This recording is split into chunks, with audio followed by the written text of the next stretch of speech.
Sir, bird एक एक conference इथे होते आहे. तर असे कॉन्फरन्स किती महत्वाचे आहेत असं तुम्हाला वाटतं? ती खूपच जास्त महत्वाचं आहे, कारण का आपल्या सगळ्यांना कळतं की पक्ष्यांचं वन वाढवण्यासाठी कितपत मोठं सहाय्य असतं. खूप चांगलं जंगल जे जसं आपण आज बघत होता की धनेश पक्षी जो आहे हॉर्नबिल, त्याच्यामुळे जंगलांची कशी वाढ होते हे अत्यंत उत्तम तऱ्हेनं आज सांगितलं गेलं.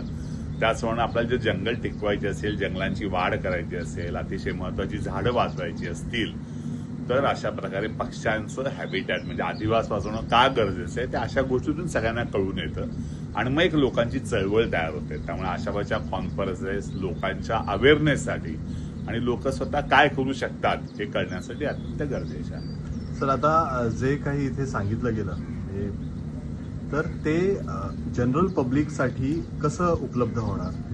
त्याचा जो अवेअरनेस प्रोग्राम आहे ना हा पुढे इथून चालवा लागते. आज जे काही ते चर्चा केली जाईल ती प्रसार माध्यमांच्या थ्रू, सोशल मीडिया, पेपर्समधनं, टीव्हीवरनं जसं लोकांच्यामधनं कळत जाईल आणि जेव्हा लोक बघत जातील, लोकांना इकोटुरिझम मार्फत आणून अशा जागा दाखवल्या जातील जिथं आपण आदिवासाची काळजी घेतलेली, आदिवास चांगलं केलेलं आहे, मगच त्याचा प्रचार आणि प्रसार होत जाईल.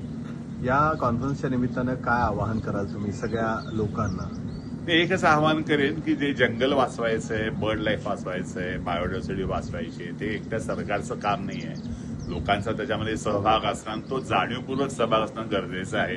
तर लोकांनी जर ठरवलं की आपल्याला सगळं वाचवायचं आहे तरच सरकारच्या मदतीने आपल्याला वाचवता येऊ शकेल. थँक्यू. थँक्यू.